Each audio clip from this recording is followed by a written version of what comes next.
ભારતની એકમાત્ર એવી જગ્યા જ્યાં થાય છે સરસ્વતી નદીના દર્શન. આ નદી અહીંથી પાતાળમાં લુપ્ત થઈ જાય છે.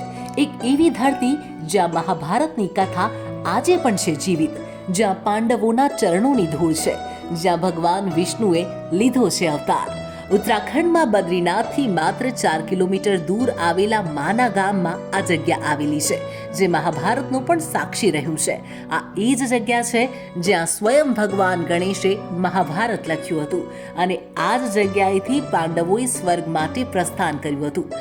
અહીં આવેલી વ્યાસ ગુફા, જ્યાંથી મહર્ષિ વેદવ્યાસે મહાભારતનો પાઠ કર્યો હતો. એટલું જ નહીં, આ એ જ સ્થળ છે જ્યાં ભગવાન વિષ્ણુજીના અવતાર વામને બલિરાજાને હરાવ્યા હતા. આ સ્થળ પાંડવોના વનવાસનો સાક્ષી છે, તો ભગવાન વિષ્ણુના અવતારની તપોભૂમિ છે. ક્યારેક ઉત્તરાખંડ જવાનો મોકો મળે તો આ રહસ્યમય ઐતિહાસિક જગ્યા જોવાનું ન ચૂકતા.